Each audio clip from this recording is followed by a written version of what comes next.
Excuse me. Um, I want to talk about this particular subject, man. I'm gonna be real with y'all.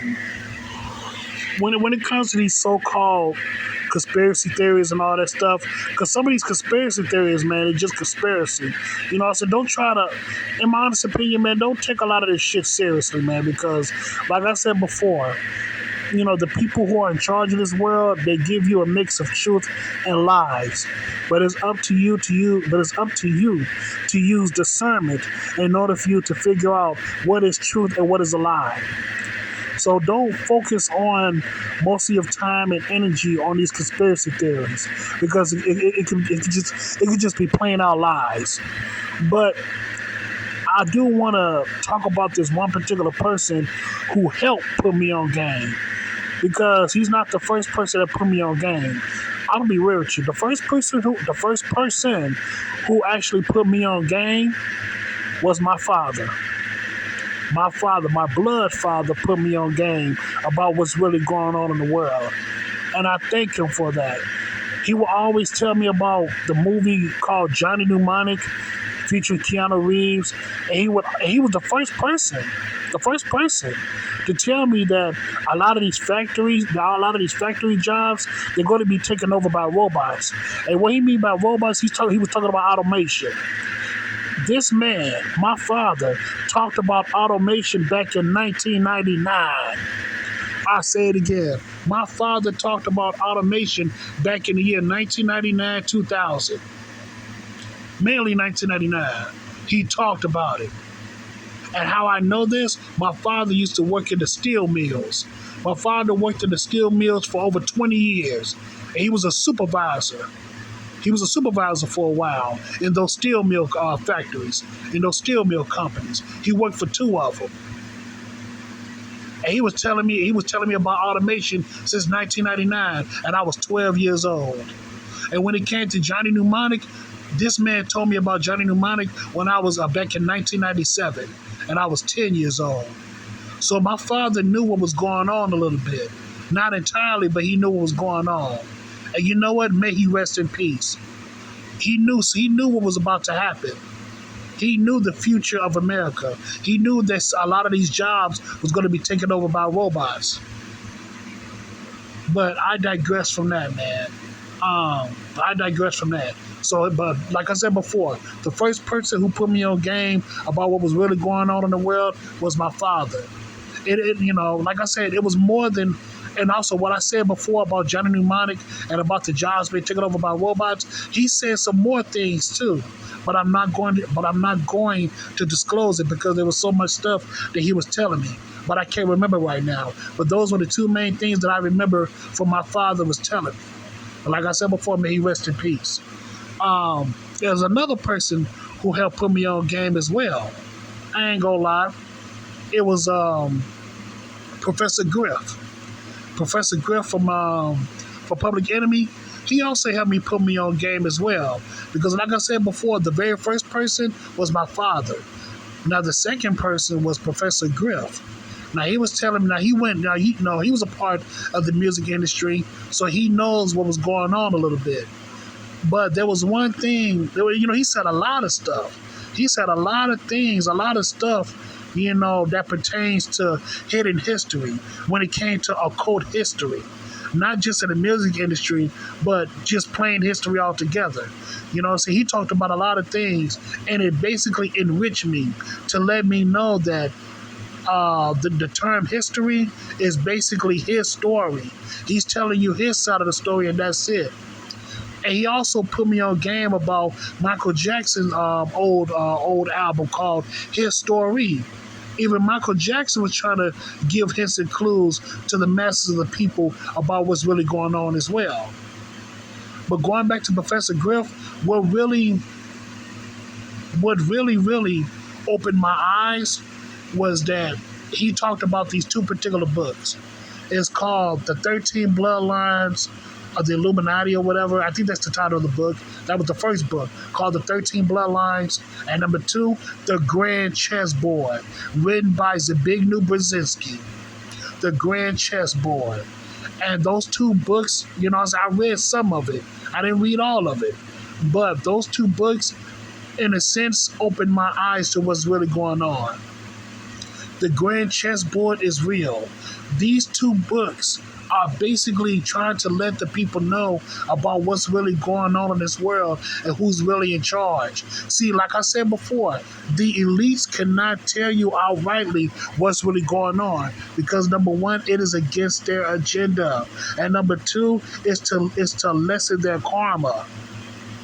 But with the help of Professor Griff giving out these two book listings, to me, it helped change my life. And I would like to thank Professor Griff for that. I like to thank him for that because he really helped change my life. He really did, man. He basically helped open my eyes even more. But don't get it twisted. The first person who helped open my eyes was my father. The second person was Professor Griff. So I would like to thank him for that. I really do. Because I'm gonna be real with you, man. Ever since I was a child, not a child, but ever since I was younger, I always had a sense what was the purpose of life? Not just the purpose of life, but I always felt as though that something was wrong. Like something was wrong out here on this planet. I couldn't put my finger on it. I could not put my finger on it because I'm gonna be real with you, man. For half of my life, I was treated like an outcast. You know what I'm saying? I was treated like I was a nobody. But then I had to realize that, for majority of my life, or should I say all my life, I lived in the hood, in the ghetto. So you know how that is. Black people are at the bottom of the totem pole anyway because they fully adapted the ghetto lifestyle. And when it comes to black people are very ignorant and arrogant. They don't know what's really going on. You know what I'm saying? Their culture, they don't have no culture at all. Their culture is basically negative. So why should I take black people seriously? I'm just going off on a tangent on that one. But you get what I'm saying? You get what I'm saying? I lived in the hood, so by me living in the hood, a lot of people don't know no better in the hood. But I still sense that something was wrong in this world regardless. I always used to ask my question, what was the purpose of life for me? And then, not recently, but a while ago, I realized that as for me, as a black man living in America, I had to make that purpose. You know what I'm saying? I had to make that purpose. And I realized that as a black man living in America, I had to develop a purpose for myself. I really did. I had to develop a purpose within myself. And also I realized too that one of my purpose in life was to help out the people that actually gave a damn about me. That's the main purpose that I have to focus on. Help out the people that actually gave a damn about me. Help them out. That was one of my purposes. And also number two, I had to create a purpose of my own, just for my own damn sake. That's another thing. But going back to Professor Griff, those two books really enlightened me. Even though I didn't read all of it, I read some of it. It really did open my eyes to what's really going on in the world. And I'm glad I'm glad I discovered him. And for the most part, here's the crazy part. Nobody didn't tell me about Professor Griff. I just looked him up on his own. It was kind of like an accident. I know it's kind of like an accident, man. It's like, I can't explain it. You know how you be looking up videos and all that stuff, just trying to, expand your mind and also expand your conscience. All of a sudden, I saw Professor Griff. I said, Professor Griff? Oh, I remember him. He used to be a part of Public Enemy. So I clicked on the video, and I'm glad I did. I'm glad I fucking did, man. I'm going to be real with you, man. The universe has a way of showing you, I don't know, it's kind of weird.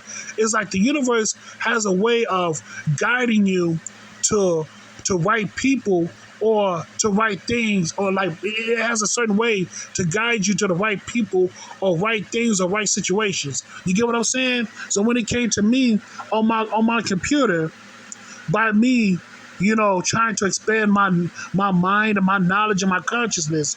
Like the universe pointed me to Professor Griff, and I remember Professor Griff from his old Public Enemy days. So I decided to click on it. See, the universe is something else, man. It really is, because nobody didn't tell me anything about this dude. I just searched him up on his own because I was trying to do something positive within myself.